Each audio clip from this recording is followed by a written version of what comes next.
This is part 2 of my first floor kitchen demo.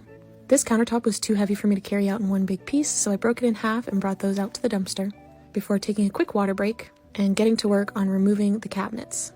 A few people asked on my last video why I'm not keeping the cabinets and just refinishing them, and the answer to that is they're just particle board, and you can see on some of the plaster where there's been water damage to the wall, so they're just not in good shape. I'll replace them with something a little bit sturdier that will last me longer.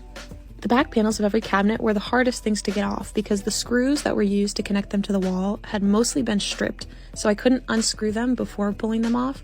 I just had to muscle them off the wall myself.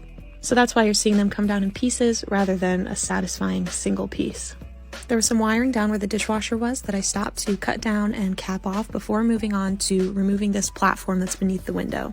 There were 2 layers of wood here, and both of them had been completely soaked through, so they were very easy to just break away around the pipes. Unfortunately, that much water damage means the flooring in that section is not salvageable, but that's okay because there's probably going to be cabinetry or another sink there anyway. I just finished demo in here. I need to take the floor out next, but before I can do that, I need to clean up my mess.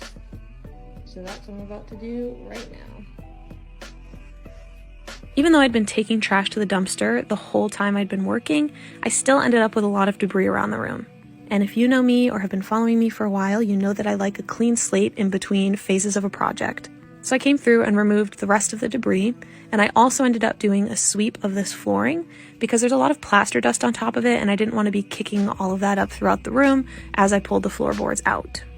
I also removed the last bits of trim in this room just so that when I come back next weekend to remove the plaster in here, I'm ready to get started without much prep work. I'll be honest, I was glad to have a break from the plaster takedown, but I am so excited to get back in here next week to get this room back to the lab and to finish up the rest of the plaster removal on the first floor.